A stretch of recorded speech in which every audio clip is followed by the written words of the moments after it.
Miss Philippines 2023 candidate ka, di ba? Paano ka nakapasok sa Miss Philippines?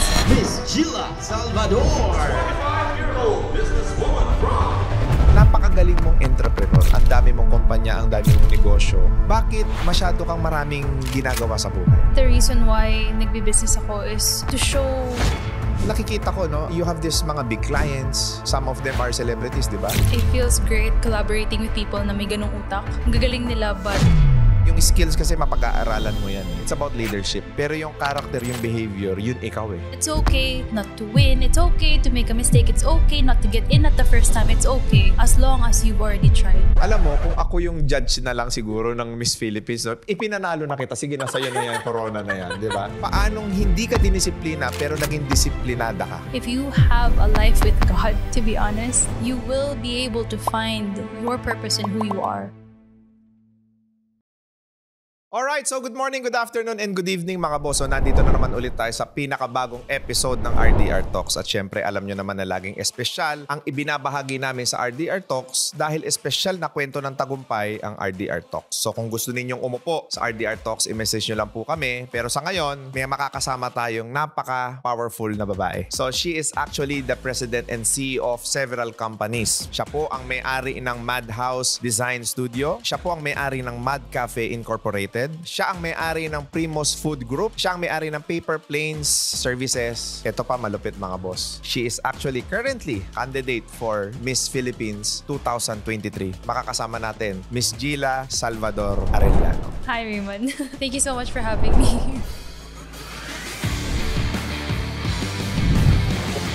Actually, I'm watching your videos sa Reels. Napakagaganda ng ginagawa ninyo doon sa mga dinidesign na ninyo mga kondo, mga bahay. Paano ka nagkaroon ng ganong klaseng creativity? Well, nagsimula siya nung bata pa lang ako. Yung una-una ko kasing business is not even construction or interior design. Notebook lang siya. Tsaka cellphone cases. Doon talaga siya simula nung 18 years old ako. So doon ko na-realize na when you have creativity, pwede siyang maging notebook, pwede siyang maging wallpaper, tapos pwede siyang maging interior design, pwede siyang maging bahay, hanggang maging restaurant. It can be anything. Di ba may mga courses for interior designing? Ikaw talaga, hindi ka nag-aral ng pagiging interior designer. Hindi. Pero bakit you have these big clients? Some of them are celebrities, di ba? Bakit sila sa palagay mo nagtitiwala sa'yo? Well, kasi hindi rin naman ako mag-isa sa company. Marami kaming architect, interior designer. Yung daddy ko architect siya, tinuruan niya din ako. So, the firm itself is an interior design firm. Pero for me, as the entrepreneur and owner, I always have a vision for my clients na gusto ko i-solve yung mga problema nila. Hindi man ako yung professional mismo na magdodrawing nito, pero ako yung nagko-conceptualize how to solve their problems through design. Talagang may mata ka sa pagdidesign, no? And also, you have this very, very nice cafe, you know, yung Mad Cafe. Iba-iba yung concept ninyo eh. Doon sa may Don Antonio na bisita ko, it's Harry Potter theme yata yun, no? Encanto na siya ngayon. Yung sa cartoons. Tapos itong sa Visayas Avenue is... Alice in Wonderland. And then you have another branch, di ba? SM Fairview is Peter Pan, SM Cubao is Beauty and the Beast, SM Grand Central is Toy Story, and then SM South Mall is Lion King. Bakit more on parang mga Disney ang theme ninyo? Ang pinaka-root na talaga ng ginagawa ko is I design for people. Binuo ko siya not just for customers to eat there, but for families. Kasi nung bata pa lang ako, lagi kaming very tight-knit family. Tapos marami akong kaibigan na hindi ganun yung experience nila. Hindi sila kumakain sa labas. And I wanted na mga families dun sila magpupunta. And for me to do that, I made a kid-friendly cafe. Dun naglalaro yung mga bata. Kumbaga sila ang niche mo, mga Yes. kid-friendly, tapos family. Every Sunday pwede sila mag-hangout. Minsan nga araw-araw sila nandun after school eh. Oo, kasi ang ganda lang nung mga design mo. Very unique siya. Tapos, napapansin ko, pagpasok mo pa lang yung ambience, welcome na welcome ka eh. Pagkagaya nyo na ako, mga boss, nasa 40 years old na ako. Pag pupunta ako ng Mad Cafe, pumabalik yung pagkabata ko eh. Ganun yung feel niya, no? Napakagaling mong entrepreneur. Ang dami mong kumpanya, ang dami mong negosyo. Bakit masyado kang maraming ginagawa sa buhay? Tinanong din yan sa akin sa Miss Philippines. Oh, ang dami mo na palang nagawa. Why are you still here? I just wanna prove and empower people talaga na pag may gusto kang gawin, kaya mo talaga siya. Na-envision ko kasi talaga yung tipong klaseng babae na creative, smart, nakakapagbigay ng opportunity sa mga tao. Lahat ng ginagawa ko ngayon, it's because I just wanna show people na pwede siya, kaya siya kapag ginusto mo. Yung imposible, magiging posible, basta ginusto mo. Ang galing nun, no? How young are you? 29. At 29 years old, nandun ka na ba sa point ngayon na kaya ka nagninegosyo para makapagbigay ka ng mas maraming trabaho and also wanted to provide opportunity to other entrepreneurs? Actually, the reason why nagbi-business ako is to show first yung vision ng company, which is Correct. yung kid-friendly, we're solving problems, and second, to give jobs. Kaya kahit ng pandemic, na halos hindi na kami bukas, nagbayad pa rin kami ng renta because I know matatapos din siya. Hindi ako nag-give up kasi maraming umaasa sa akin ng mga staff and employees na hindi ko sila pwedeng bitawan. So, I'm really here for both outside my customers and inside my employees. Alam mo, napapansin ko sa'yo, napakalakas mo, no? Sa palagay mo, bakit ka merong ganyang klaseng mentality? Paano ka nagkaroon ng ganyang klaseng pag-uugali? Saan ang galing yan? Sino si Gila nung bata siya? It's from my dad. Kasi nung bata pa lang ako, siya nag-instill sa mind ko na lahat ng gusto mong gawin kaya mo. Whatever the mind can conceive, the body can achieve. Nothing is impossible. If there is a setback or challenge, maging excited ka. Huwag kang matakot. Paano ka pinalaki ng papa mo? Gusto ko malaman din ng mga parents na nandyan so that they would know paano nila palalakihin yung mga anak nila na maging kagaya mo. I-tolerate mo sila and i-spoil, diba? It's one thing na parang, oh sige, gawin mo yan. Oh sige, gawin mo kahit anong gusto mo. But whenever I came to my dad, Papa, gusto ko gawin yung project na to. Pero medyo mahirap siya eh. Do you know kung paano ko siya bubuin? Ituturo niya. Gato yan. Hindi ko kaya eh. Hindi. Tuturo ko sa'yo, gawin mo. And then mapuprove ko sa sarili ko, ay, kaya ko nga. He'll teach me na kaya mo kahit anong gusto mong gawin. Take it from there. I don't want you to just learn. Galingan mo pa. Siyempre, hindi naman lahat ng ginawa mo is naging maayos. Napapagalita ka ba? Napapalo ka ba? Paano ka dinidisiplina ng papa mo? Never niya ako dinisipline. Never? Paanong hindi ka dinisiplina pero naging disiplinada ka? Because he gave me freedom of choice. Binibigyan niya ako ng scenario. Sige, if ginawa mo yan, ito yung mga pwedeng mangyari. Tapos mamimili ako the best possible outcome for myself. Hindi niya ako spoon feed. So mga boss, kung meron kayong anak ngayon, nasa murang edad, bigyan natin sila ng free will. Bigyan natin sila ng choice sa buhay. Kasi yung kaisipan ng bata, minsan akala natin, yung naiisip natin ang tama para sa kanila. Pero meron pala silang mga naiisip na kung i-develop lang natin, mas magiging maganda yon para sa kanila. Mental being nila, emotional being nila, magiging maayos lahat. Nakaranas ka ba ng naghirap kayo, nagkaroon kayo ng mga challenges sa buhay? I remember when I was in grade 4 and grade 5, I went to a public school. I guess it's because we were struggling at the time. Pero never niyang pinaramdam sa amin yung difference. Napansin ko lang na we don't have a car right now. Pero hindi ko naramdaman na nawalan ng food. Naramdaman ko siya nung umiwalay ako sa kanila actually. Matindi talaga ang mindset nila. Kaya lumaki kang kung sino ka man ngayon, di Sabi ba? nga nila maraming times na hindi na nila alam paano babayaran yung tuition ko. Pero hindi ko naman daw naramdaman yun. Grabe, no? Napaka-swerte mo sa magulang, no? So, kung may anak ka, do you think na yung pagpapalaki ng magulang mo, yun din ang i-apply mo sa magiging anak mo? Oo. Freedom of choice, yung creativity, yung bibigay mo lahat ng kailangan nila pero hindi mo sila spoon feed. Kasi responsibility mo yun as a parent. You have to provide but not to the point na hindi na sila maging able to do anything. Pero syempre, may mga kabataan din naman na hindi naman kagaya mo mag-isip. Kung ganun yung magulang mo, paano dapat ang maging tanggap ng isang anak doon sa pangangaral ng mga magulang? Actually, kung babalikan ko lang yung high school, college, and elementary school, something I would improve sa akin is gratitude. Since hindi ko nga alam na nagsasuffer pala sila, sana naging mas grateful ako sa lahat ng binibigay nila. Kasi I don't remember to be as grateful as I am today. Talagang dati, assume ko lang na bigay nyo lang lahat ng kailangan ko because it's normal. Pero ngayon pag binabalikan ko, sana mas naging times 10 grateful pa ako. So para sa mga kabataan na nakikinig at nanonood ngayon, maging grateful kayo. Lalo't lalo na ginagawa ng mga magulang nyo ang lahat para maitawid kayo, mapag-aral kayo, mabigyan kayo ng magandang buhay. Pasalamatan natin sila. Habang nanonood ka ng video na to, sabihin mo sa nanay mo, sa tatay mo, Ma, Pa, thank you so much. I love you. Yung mga ganong salita, mahalaga yon. Minsan akala natin, hindi na ipapakita ko naman sa nanay ko na mahal ko siya eh. Hindi na ipapakita ko naman sa tatay ko na mahal ko sila eh. Pero hindi nila alam na pag nasabi nila yon, tapos nayakap nila yung tatay nila at nanay nila, iba ang pakiramdam ng magulang kapag ginanong ka ng anak mo. Ang parents kasi naniniwala ka ba na sila talaga ang makapagbibigay sa atin ng unconditional love? Yes. Sila rin yung maging reason if you're going to be successful or not. Not saying naman that those na walang parents hindi magiging successful. Talagang napakalaking instrument nila para maging successful ka. Lahat na ini-instill sa'yo araw-araw is bala mo yun in the future eh. So malaki talaga silang factor. If sila yung tipong, wag mo na i-try yan, mahirap yan, wag mo nang gawin yan. I don't think I would ever be like this. And also kasi yung husband ko, hindi niya nakasama yung daddy niya nung bata. Husband? Miss Philippines 2023 candidate ka, di ba? Yes, I'm married. May anak ka na rin. Yes. Paano ka nakapasok sa Miss Philippines? They allow married and mothers na. Pati sa Miss Universe. Sa palagay mo, ano yung nakita sa'yo, bakit kanila in-accept in spite of the fact na mom ka na and married ka na? I think they were interested with the fact that ang dami ko ng ginawa and experience and with the wisdom na meron ako. Parang siguro gusto nila makita, how does that look like on a pageantry stage? Alam mo na habang kinakausap kita, meron kang napaka-strong na personality eh. Kasi yun yung itinuro sa'yo, ipinakita sa'yo, yun yung ipinaramdam sa'yo ng mga magulang mo na dapat maging malakas ka, dapat confident ka, hindi ka insecure na tao? Hindi kasi talaga ako pinalaking insecure. I remember nang binibining Pilipinas, pinagtawanan kasi ako ng people doon, hindi naman siya maganda, mahaba yung baba niya, ganyan. So it was funny kasi I really don't care about those physical aspects. Yung story ko nga, sinukat ko pa yung baba ko ng tape measure. Sabi ko, guys, it's 2.5 inches. Seryoso? Yeah. Because hindi talaga siya nakaka-hit to me if someone comments about my intelligence or my beauty or whatever. Sa mga babaeng nanonood ngayon, how to have that kind of confidence? Pinaka-importante kasi is makilala mo kung sino ka, kung ano weaknesses mo, tsaka ano strength mo. Na if naniwala ka kung saan ka malakas, anything na iba to sa'yo basically is nothing. Well, I've proven a lot. I've built up a business all by myself. And if someone told me I was ugly, walang sinabi yun sa pinagdaanan kong sobrang hirap. So it doesn't hit me. Ano yung sobrang hirap? For 24 years old, to go through the pandemic, to over 140 plus employees na kailangan mong buhayin. When it comes to physical aspects, napakaliit na bagay lang yun compared to proving to yourself na kaya mo siyang itawid. Kung dumaan ka na sa sobrang daming hirap, lahat ng mga kasunod na pagsubok na dadaanan mo, lahat magiging madali. Hindi naman. Basically, yung mga shallow na bagay, tulad ng itsura, tulad ng sabi nila intelligent, or anything that they say on social media about you, hindi siya masakit. Marami kasi mga babae, yan ang problema talaga nila eh. Mababa yung self-esteem nila eh. Alam mo bakit? It's because yung value nila nakasement kung anong sinasabi ng mga tao kasi hindi nila kilala kung sino sila. Exactly. So, ang first step para tumaas ang confidence level mo is self-mastery. Yes, self-mastery, self-awareness. Na you are a beautiful creation of God. Marami nga mas bata sa'yo, pero hindi sila nakakapasok. Ang missing siguro is wala silang confident.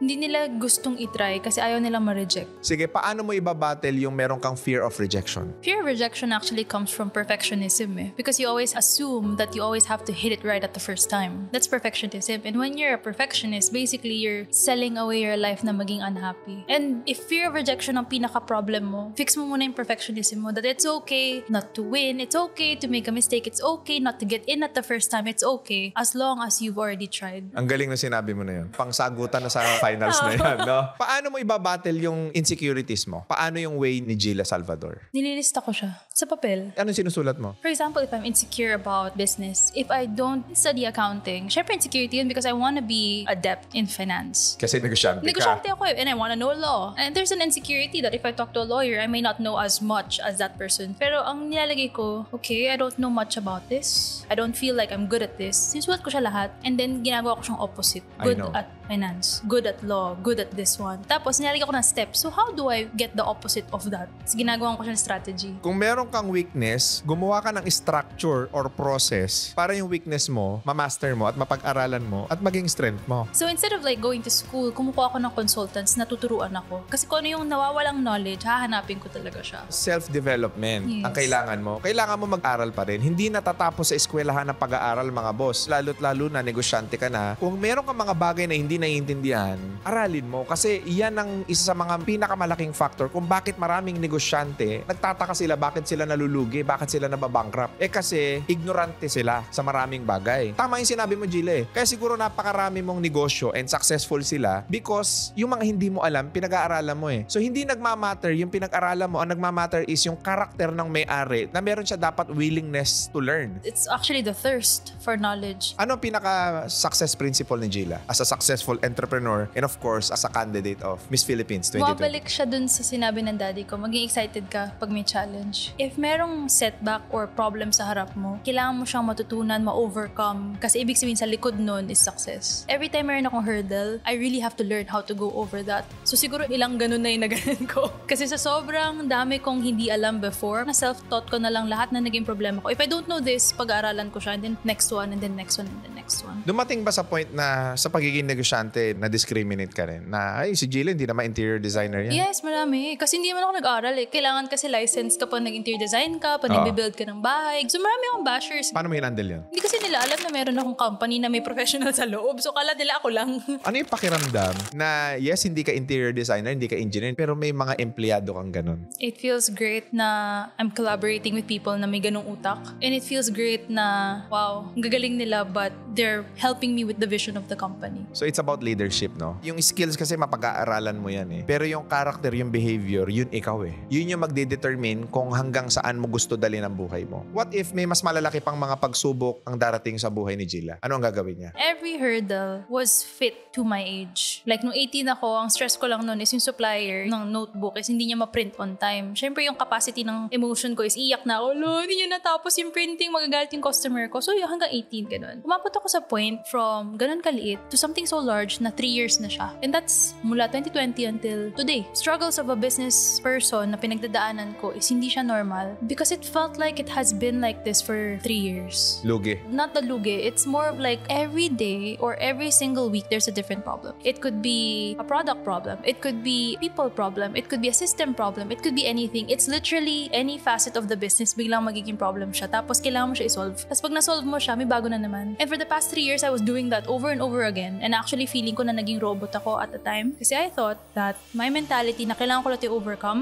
hindi rin siya ganun ka-healthy if sobrang tagal na puro ganun lang. Nagkaroon ako actually ng depression kasi sabi nung doctor ko, I had constant fight response for 3 years. And it was very unhealthy for me and I was pregnant. So hindi ko naalagaan yung sarili ko. I was just taking care of the business, the people, puro ganun. And then hindi ko napansin na, 3 years na pala akong ganito. And it was very unhealthy for me. Ngayon, in spite of napakaraming mga challenges as an entrepreneur, successful ang negosyo mo. Yes. The fact that you're still here, that says a lot. Yung mga business owners ngayon na dumarating sila doon sa hindi na maubos-ubos na problema, kagaya ng na-experience mo, darating ang panahon na masasabi mo sa sarili mo na, magaling ako na may-ari. Yung agility and flexibility mo in business, sobrang gagaling. Kasi, syempre, in the moment, isipin mo, ang dami naman ito. Feeling ko, nagkaroon ako ng crash course in life for the past 3 years.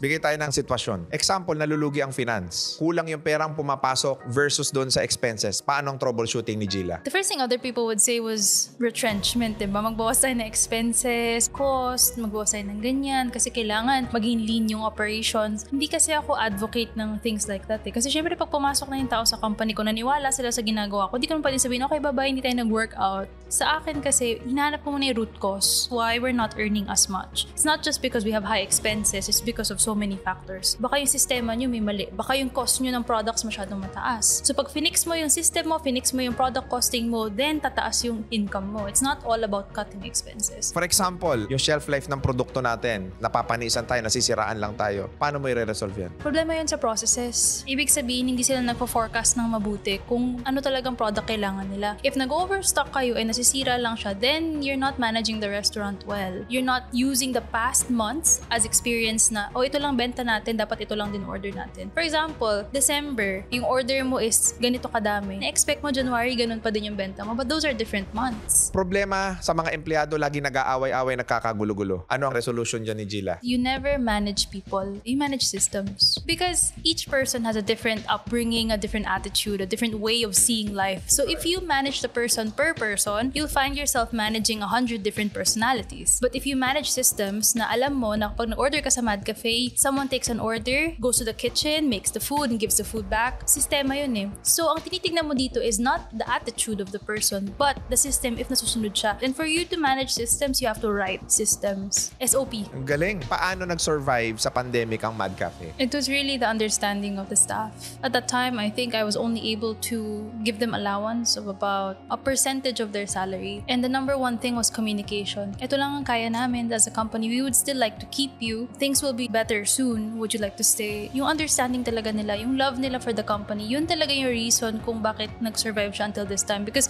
if demand nila na, hindi, gusto ko buo pa din, I don't think I would have been able to afford all of that. Correct. Bihira akong makakakausap ng taong pumaparehas dun sa isasagot ko. As I interview you, napansin ko na magaling ka na negosyante. Yung troubleshooting mo mabilis eh. Alam mo kagad yung gagawin eh. System structure, root cause analysis, forecasting. Napaka-importante niya. Yan din yung laman ng social media ko eh. Yan din yung lagi kong sinasabi. I also have this 5S stages of business. First to second year is survival stage. Next is security. And then next is stability. Then here comes success. And then sustainability. Paano mo isosustain yung success na meron ka? Yun yung 5 stages of business, no? We have something like that, but it's a little bit different. Yes. Ano yun sa inyo? So in business, meron ding tinatawag na 5 business hierarchy of needs. Ano yun? First hierarchy of need is sales. Cash. Yun yung oxygen, yun yung pagkain, yun yung tubig. Ang tawag ko dyan, sales is the lifeblood of business. Yes. Yan ang dugo. Cash is the alpha and omega. That's the reason why you're in business. And after that is profit. Nagpa-profit ka ba? May naiiwan ba? After that is order. Yung sinasabi mo na kapag nag-systemize na yung mga bagay-bagay. Okay na. And then the next one after it's impact. Kung nakakabigay ka ng impact sa mga customers mo, sa employees mo, kung masaya ba sila. If your business kasi is mababa, wala sa sales, wala rin sa profit, hindi mo ma-expect na magiging masaya yung outside and inside the company. And pinaka-last yung sinasabi mo yung success or sustainability, legacy tawag nun. Anong legacy iniiwan mo? Those are the stages for us. So si Mad Cafe, kumikita? Yes. Magkano? Between 50 to 150K a day. Oo, ang gaganda kasi ng mga store ninyo. Tsaka pag tinitignan ko yung menu, reasonable yung presyo. Tapos ang ganda ng ambience, ang ganda ng facility for the kids. Talaga nakakainganyo na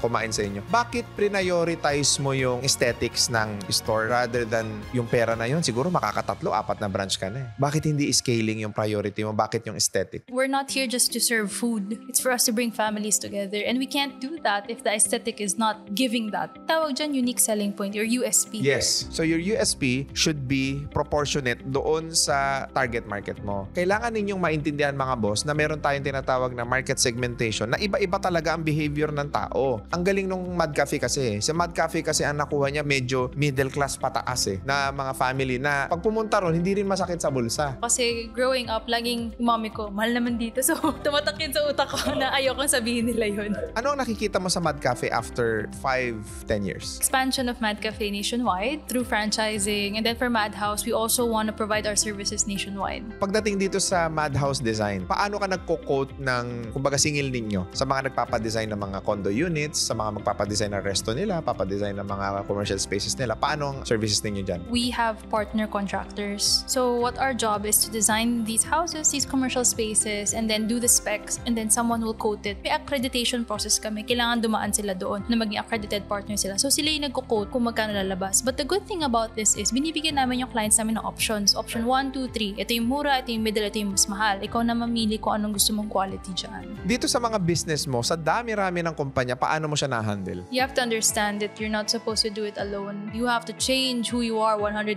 degrees. What made you successful that point will not make you successful moving forward. Kasi building up a team is so much more difficult than hitting that first 1 million pesos. Ang masasuggest ko sa mga gusto mag-start ng business is tapusin niyo yung school. Because mine, if kukumpitin ko as tuition fee yung life experiences ko, mas mahal pa siya kaysa kung tatapusin mo na lang yung school mo. Ganun? Kasi trial and error siya. You have to Correct. try and then you have to learn. If you just take the time to learn these things, matututunan mo naman lahat din without life experiences. Ilan ang business partner ni Gila? My husband and my uncle, and then we also have a CFO. Paano makapagpa-franchise ng negosyo? We actually went through FranCorp. It's a company that actually teaches you how to pa-franchise your business para mas maging seamless siya, mas maging tama because share nila yung mga napagdaanan nila. Ang galing Ngayon, sa dinami-rami ng ginagawa mo sa buhay, ang dami mong binuksan negosyo, ang dami mong opportunity ginawa, tapos nakuha mo pang maging candidate ka ng Miss Philippines. Anong pumasok sa isip mo? I'm someone kasi who always has to finish what I start. In 2020 kasi I was part of Binibining Pilipinas and the coronation was supposed to be May 2020 and the lockdown happened March 2020. So we had to wait over a year and a half or basta July 2021 siya natuloy. But unfortunately at the time the business wasn't doing so well and then I found out I was pregnant so I really never got to finish Binibining Pilipinas. So there was a part of me that I don't want to have regrets. So when they opened up that they allow mothers and married women, I was like, maybe I should give it a try again. Because in the beginning, I set out to show people what an empowered woman looks like. Why not show it again this year? Yes. Kung kakausapin mo yung mga babaeng mababa ang self-confidence, hiyang-hiya sila sa sarili nila, ano yung ma-advise mo sa kanila? I could go on and on every day or for hours to tell you that you just have to find yourself, know who you are. But the root of the matter is if you have low self-confidence, maybe because you're looking at the wrong place for validation. You're looking at the wrong reasons why you are who you are. If I was gonna give you advice, I could say self-mastery, I could say self-awareness, but ultimately, if you have a life with God, to be honest, you will be able to find your purpose in who you are. Ang galing nun, mga boss. On point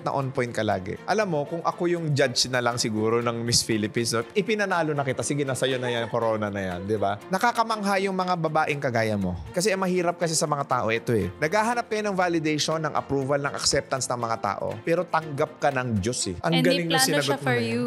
And then anything formed against you won't even prosper. So what are you afraid of? Exactly. So bago tayo matapos sa interview na to, ano yung mga opportunity na po pwede nating ibigay sa mga viewers natin ngayon? If you want to have your home designed, follow us at Madhouse Design Studio. If you want to eat at Mad Cafe, eat at at one of our 6 branches. And if you want to franchise, message us at Mad Cafe. So we're actually looking for places in Metro Manila and also outside Metro Manila. We're actually having a branch in Mindanao, tatlo siya soon, in Iligan, CDO, and Marawi. So we're actually open for you to franchise anywhere in the Philippines as long as we are able to go there, train your people, and design it as well. Ayun. So mga boss, huwag ninyong kalilimutan na i-follow si Gila.Arellano sa Facebook and Gila Arellano, hanapin nyo po sa IG. Ayan, pwede nyo po siyang i-follow. And of course, what's your YouTube channel? Mad TV. Ayan. So i-follow nyo po si Miss Gila para makita nyo po kung ano yung ginagawa niya sa buhay at kung ano yung mga ginagawa niya doon sa mga dinidesignan niyang mga bahay, mga condominiums, and mga commercial spaces. Huwag ninyong kalilimutan na mag-follow at mag-subscribe sa aming YouTube channel, and also do not forget to follow us on Facebook, TikTok, and Instagram. And mga boss, kung gusto ninyong umupo katapat ni Boss RDR, pwede nyo kaming i-message at huwag nyo na rin po kaming kalilimutan palang i-follow sa aming Spotify account. So muli, maraming salamat sa inyo mga boss, and God bless sa inyo lahat. Thank you so much. Thank you. Susunod. From being a networker, papunta sa pagiging negosyante, ano ang mas naging aplikable sa'yo sa buhay? Yung pinag-aralan mo sa eskwelahan o yung napag-aralan mo sa networking? Actually, boss, yung experience. You cannot be a master convincer in the business of network marketing or direct selling. You got to be a master prospector. Yung mga hirap natin doon, luwa ang pumatak. Ngayon, kung babalikan natin lahat ng problema natin, tuwa at saya. Bakit? Nalagpasan mo yung ganong estado eh. Ang galing ng pananaw mo sa buhay, no? Mabibigat yung problema pero tinatanggap mo ng magaang. Problems, difficulties are a blessing in disguise. Gaano kasarap na nakapagbigay ka ng sasakyan, nakapagbigay ka ng bahay, nakapagbigay ka ng oportunidad na lahat ng mga bagay na yon. Yung wisdom, kailangan ipasa mo yan. The more values na binibigay mo, the more na nagiging valuable person ka. Yan ang maghuhulma sa'yo to become that bigger and better person.